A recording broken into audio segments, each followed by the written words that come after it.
Oke, assalamualaikum warahmatullahi wabarakatuh. Baiklah, di sini saya Saniati. Saya dari Pasca Magister Manajemen kelas A1. Di sini saya akan membahas mengelola komunikasi massa, periklanan, promosi penjualan acara dan pengalaman dan hubungan dalam masyarakat. Kita lanjutkan pertanyaan bab. Di sini saya jelaskan sedikit eh, langkah apa saja yang diperlakukan dalam mengembangkan program iklan. Jadi di sini ada 5M, yaitu mission, money, message, media, dan instrument. Oke, di bagian mission ini adalah misi apa saja tujuan iklan tersebut. Yang di bagian money, berapa banyak yang dibelanjakan atau dikeluarkan. Oke, di message pesan apa yang seharusnya disampaikan, media melalui media apa saja yang akan digunakan untuk periklanan. Jadi bagian instrumen terakhir ini dampak dari 5M di atas bagi penjualan. Oke, pertanyaan kedua di sini, bagaimana seharusnya keputusan promosi penjualan diambil? Jadi dari menawarkan insentif untuk membeli, mencakup alat untuk promosi konsumen seperti sampel kupon, tawaran uang kembali, potongan harga, cindera mata, hadiah, hadiah berlangganan, garansi, dan lain-lain.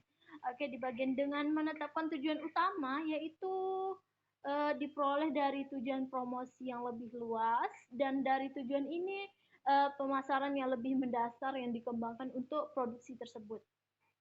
Jadi bagi konsumen tujuannya meliputi upaya mendorong pembelian unit-unit yang berukuran lebih besar, menciptakan pengujian produk di antara non pemakaian, menarik orang yang beralih ke merek dan lebih bersaing gitu, lebih bersaing.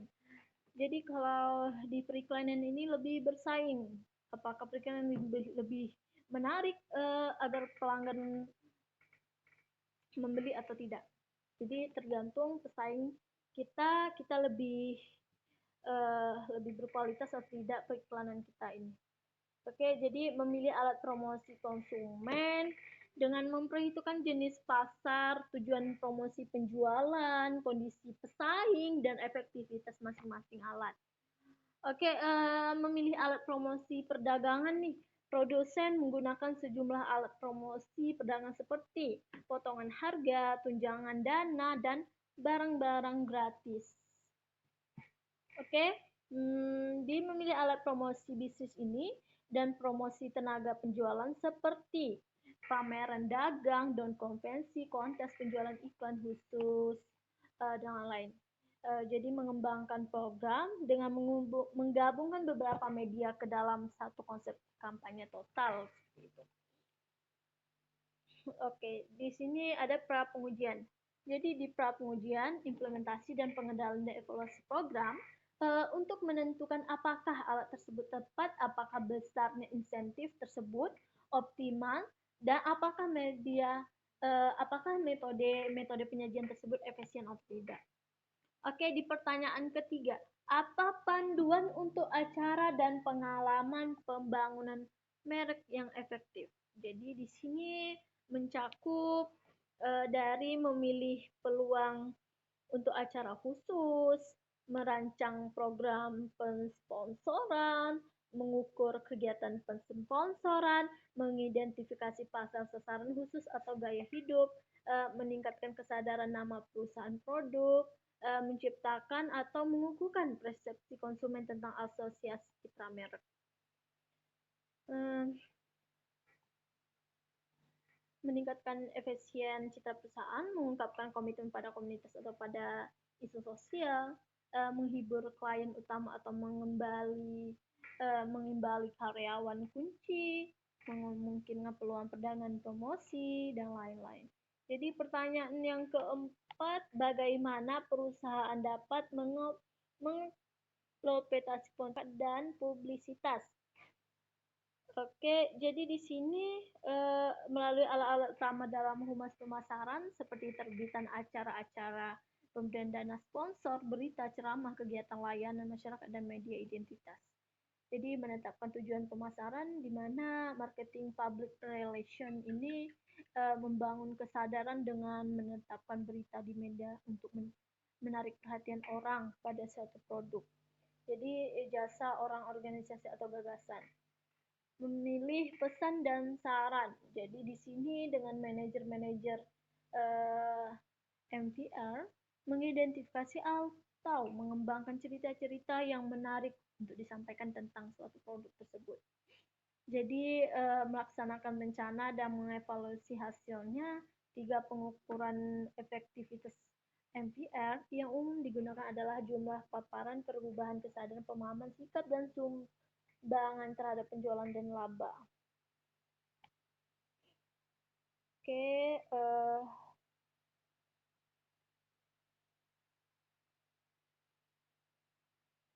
selanjutnya.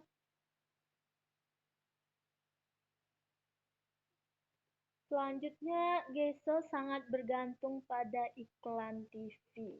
Oke, saya jelaskan sedikit di sini karena Geso adalah periklanan terbesar, raksasa asuransi dengan kampanye iklan besar-besaran, maka dari itu Geso sangat bergantung pada periklanan TV.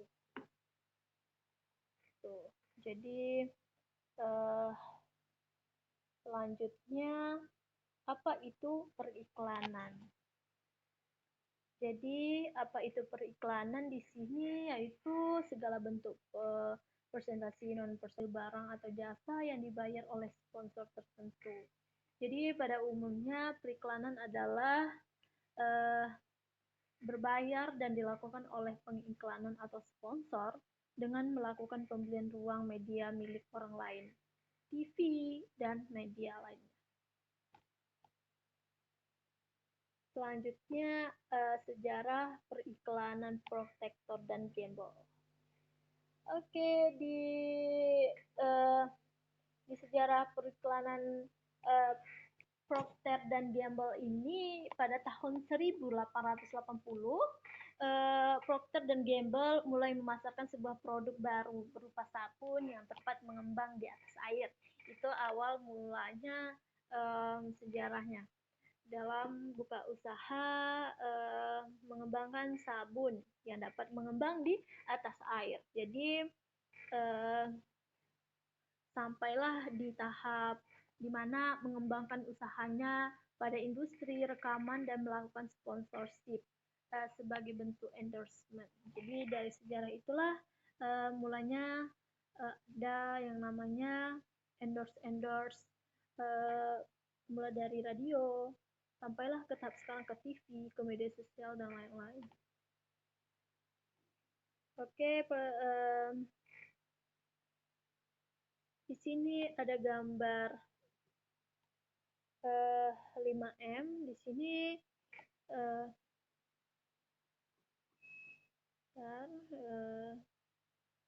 di bagian 5M ini yang pertama tahap dalam siklus hidup produk. Jadi di sini siklus hidup produk adalah konsep yang menggambarkan rangkaian tahapan suatu produk hingga layak. Oke. Dari 5M tadi, mission, misi, money, instrumen. Oke. Kita lanjutkan tujuan periklanan. Jadi di tujuan periklanan ini ada dalam memperkenalkan satu produk agar konsumen terpengaruh untuk membeli produk tersebut. Jadi seperti menginformasikan, membujuk, dan meningkatkan konsumen akan suatu produk, membangun kesadaran akan suatu merek.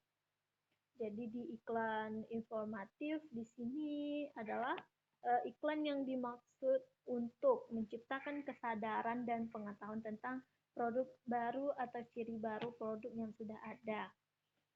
Yang kedua ini iklan persuasif, yaitu salah satu bentuk metode pemasaran digital yang bertujuan untuk mengajak, merayu, atau membujuk konsumen agar tertarik dan akhirnya membeli produk atau jasa bisnis yang sudah ditawarkan. Jadi selanjutnya itu persuasif iklan. Di sini meningkatkan pembeli bahwa produk yang dibutuhkan tersedia dalam waktu dekat atau meningkatkan pembeli akan tempat atau outlet penjualan. Jadi di bala bantuan iklan di sini adalah seperti mempermudah pelanggan mengetahui berita iklan produk terbaru. Oke, kita lanjutkan, yaitu faktor yang perlu dipertimbangkan dalam menetapkan anggaran iklan. Yang pertama itu tahap dalam siklus hidup produk. Jadi di sini konsep yang menggambarkan rangkaian tahapan dari suatu produk hingga layak dipasarkan dan dikonsumsi khalayak umum. Jadi seperti itulah dari tahap dalam siklus hidup produk. Yang kedua itu pangsa pasar dan basis konsumen. Jadi di sini matrik yang menunjukkan ukuran perusahaan dalam suatu industri atau pasar. Kita ketika hasil pengukuran tersebut besar, berarti perusahaan ini mengalami penjualan yang tinggi. Jadi melalui basis konsumennya dibandingkan para pesaing lainnya. Yang ketiga ini persaingan dan kekacauan. Jadi persaingan dan kekacauan ini di pasar dengan sejumlah besar pesaing dan pengeluaran iklan. Contohnya yang lebih tinggi. Pengeluaran iklan yang tinggi. Jadi merek yang harus diberi perkiraan lebih banyak untuk didengar. Iklan yang lebih banyak untuk didengar, bahkan iklan yang tidak secara langsung bersaing dengan merek menciptakan kacauan dokumen dan kebutuhan akan iklan yang lebih berat. Jadi yang keempat ini frekuensi iklan. Jadi semakin seiring frekuensi penayangan iklan yang dilakukan, maka semakin efektif iklan tersebut. Sehingga produk yang ditawarkan dan membuat konsumen tertarik. Yang terakhir itu substitusi produk, itu merupakan ancaman bagi produsen. Produk utama yang bisa menurunkan penjualan produk utama tersebut adalah dan berpengaruh ke profitabilitas perusahaan produsen tersebut. Oke, selanjutnya di sini mengembangkan kampanye pengiklanan. Jadi pembuatan dan evaluasi pesan, pengembangan dan eksekusi kreatif, masalah hukum dan sosial. Jadi di dalam contoh periklanan di sini harus ada evaluasi iklan, pesan apa nih yang mau ditayangkan. Jadi eksekusi kreatif dalam periklanan harus ada lebih kreatif agar pembeli itu lebih menarik pembeli untuk membeli produk yang ditayangkan. Jadi masalah hukum dan sosial di sini kita tidak lari dari hukum, dari periklanan harus tidak lari dari hukum dan sosial. Oke, jadi dalam televisi, kita bahas dalam televisi. Keuntungan dari televisi ini ada beberapa aspek, yaitu menjangkau spektrum konsumennya luas, biaya rendah per exposure, kemampuan untuk mendemonstrasikan pengguna produk, kemampuan untuk menggambar citra dan kepribadian merek. Jadi kekurangan singkat, kekacauan biaya produk tinggi, biaya penempatannya tinggi, kurangnya perhatian pemirsa. Jadi kalau di dalam televisi ini mungkin apalagi zaman sekarang ya jarang sekali, kayaknya tidak hampir semua yang contoh dalam satu rumah itu yang suka menonton televisi, malah lebih suka melihat gadgetnya saja. Jadi mungkin lebih disarankan untuk iklannya lebih ke endorsementnya itu lebih ke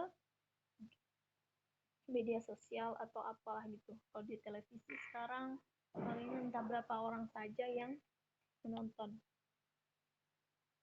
Oke, dari cetak iklan, dari pencetakan, di situ ada keuntungannya dan kekurangan. sedikit saya jelaskan itu dalam keuntungan itu informasi produk rinci, kemampuan untuk mengomunikasikan citra pengguna, fleksibilitas, kemampuan untuk membagi.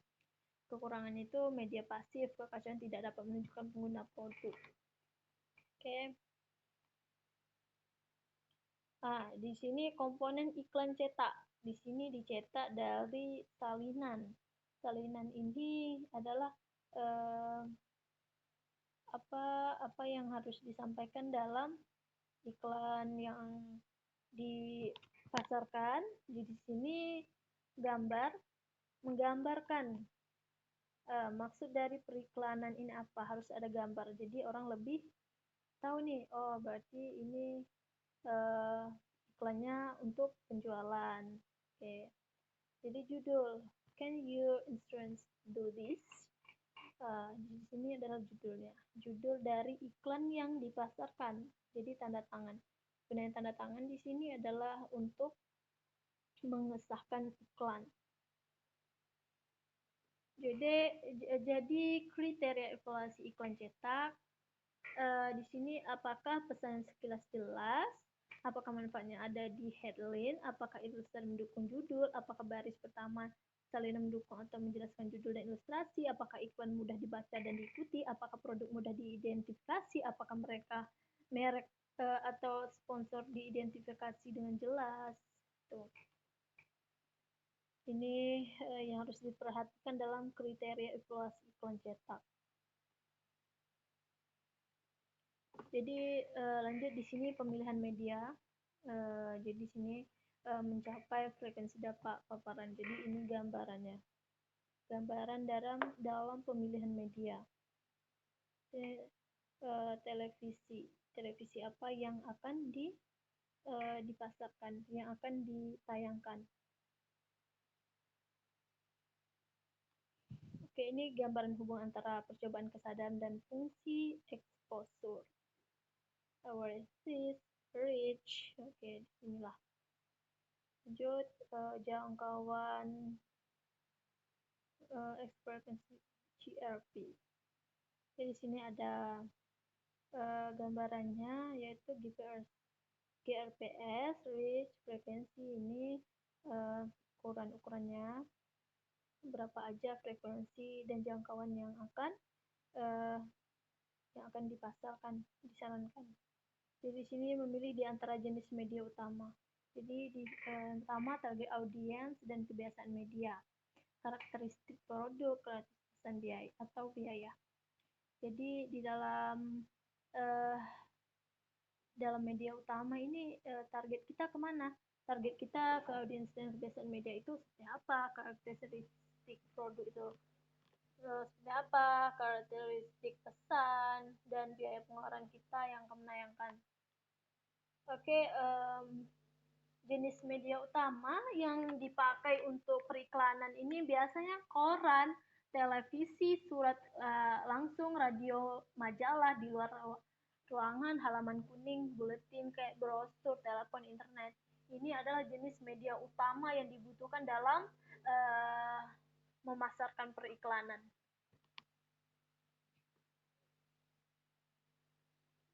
Nah, jadi ini gambaran dari pengeluaran komunikasi pemasaran di tahun 2007. Nah, jadi di televisi ini total dari jumlah pengeluaran dan total radio, internet, majalah, koran ini. Mungkin kita bisa lihat dari pengeluaran itu lebih banyak di televisi ya. Dan totalnya itu lebih banyak ke televisi. Mungkin lebih rendahnya itu di bagian internet.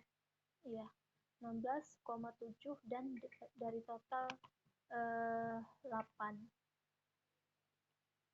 Oke, dari tempat iklan di sini biasanya billboard atau tempat umum penempatan produk titik pembelian. Jadi penempatan iklan ini kita harus mengetahui penempatan iklan mana, penempatan produk itu seperti apa, dan titik pembelian itu harus sampai ke budget berapa. Di sini dunia virtual sebagai kendaraan media. Dunia virtual sebagai kendaraan media. Oke. Mungkin tidak banyak saya ketahui, mungkin bisa diluruskan oleh Bapak Junaidi. Ini dunia virtual sebagai kendaraan media ini saya masih awam ya. Biasanya mungkin maksudnya dunia virtual itu lebih dibutuhkan dengan segala kebutuhan dari periklanan dalam media, mungkin seperti itu. Jadi ukuran-ukuran audiens di sini sirkulasi, hadirin, audiens yang efektif, audiens terpajang, iklan yang efektif. Ini gambarannya dari ukuran-ukuran audiens.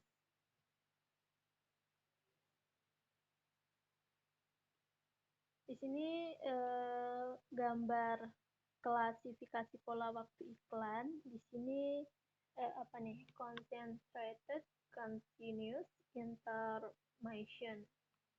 Oke, inilah gambaran klasifikasi pola waktu iklan. Dari angka 1, level, rushing, filling, alternating, sampai ke 12 ini. Turun naik, number of message per month. Di sini faktor-faktor yang mempengaruhi pola waktu. Di sini omset pembeli, frekuensi pembelian, tingkat lupa. Jadi yang mempengaruhi pola waktu ya. Karena biasanya kalau dalam periklanan itu lebih semakin banyak pengeluaran iklan, semakin banyak produk baru yang keluar, semakin cepatlah yang harus disebar luaskan gitu. Oke. Di pola jadwal media ini ada kontinuitas, konsentrasi, terbang, berdenyut. Ini dari pola jadwal media. Ini formula untuk mengukur dampak penjual periklanan. Yang pertama itu share of expenditures, lanjut ke share of voice, share of mind and heart, dan lanjut share of market. Lanjut, apa itu promosi penjualan? Nah, di sini kita jelaskanlah sedikit. Terdiri dari kumpulan alat insentif, sebagai besar berjangka pendek yang dirancang untuk merangsang pembelian produk atau jasa tertentu dengan lebih cepat atau lebih besar dan oleh konsumen atau pedagang. Dari promosi penjualan ini maksudnya adalah dalam kita memiliki produk baru, produk yang kita kembangkan itu harus dipromosikan, promosi penjualan. Karena dalam pelakuan maksudnya pelakuan barang itu lebih cepat laku dengan cara menjual menggunakan iklan. Tuh. Jadi di sini taktik promosi penjualan diarahkan konsumen sampel kupon, penawaran pengembalian, uang tunai, potong harga, seperti kayak kita lihat-lihat di TV lah kan. Bagaimana caranya orang tuh biar agar kita menarik, agar kita bisa membeli. Ya, jadi sampaikanlah kupon lah, penawaran harga, misal harganya sekian-sekian jadi sekian gitu. Jadi kayak kasih hadiah, kayak gratis 2 gitu. Atau pembelian di atas harga sekian dapat gratis sekian gitu. Jadi diarahkan pada perdagangan. Ini potongan harga, tunjangan barang-barang gratis, kontak, penjualan speed, pameran, perdagangan, iklan khusus. Jadi kalau untuk periklanan promosi penjualan ini itu lebih ke diarahkan kepada perdagangan karena ya seperti kita itu lebih menjualkan itu lebih cepat gitu. Lebih cepat kalau pada perdagangan. Jadi lanjut di menggunakan promosi penjualan. Dalam promosi penjualan ini ditetapkan tujuan kita dalam periklanan itu apa, pilih alat kita mau diapakan, mau kemana kan iklan tersebut, tes awal, menerapkan dan mengontrol, dan evaluasi hasil. Evaluasi hasil ini setelah kita mempromosikan periklanan kita, kita tahu berapa hasil yang kita dapatkan dalam satu promosi saja. Jadi di sini acara dan pengalaman. 14,9 miliar dihabiskan untuk sponsor pada tahun 2007. 66% olahraga, 11% tour, 5% festival pameran, 5% seni, 10% penyebab. Oke.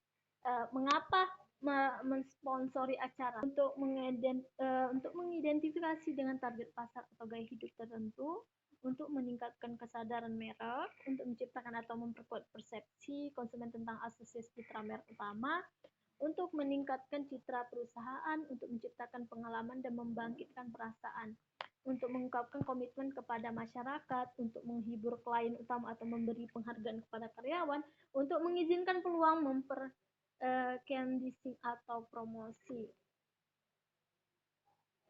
Jadi dalam menggunakan acara bersponsor, menetapkan tujuan, pilih acara apa, program desainnya seperti apa, ukur efektivitasnya itu bagaimana.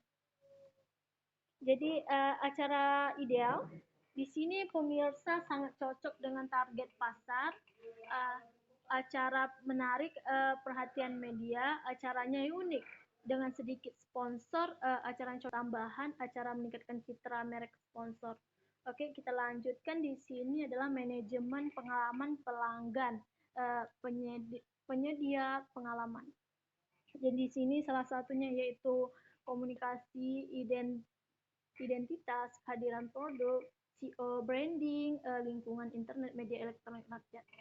Jadi sinilah kita lebih pengalaman dalam pelanggan, penyedia pengalaman itu dari lingkungan kita seperti apa, kita dalam mempromosikan itu di media apa, internet kah, media elektronik kah, atau langsung ke rakyat.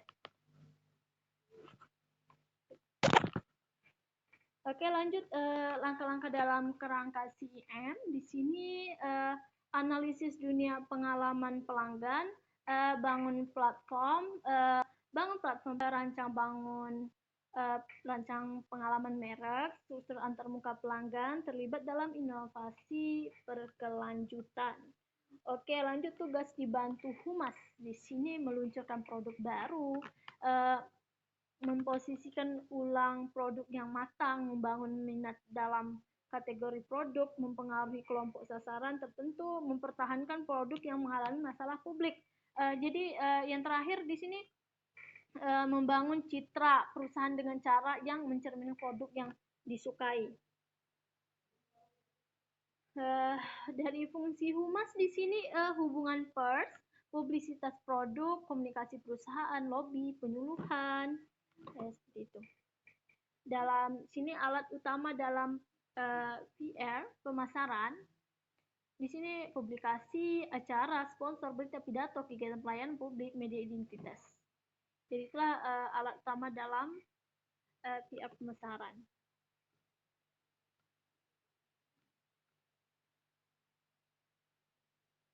Lanjut, keputusan dalam marketing PR.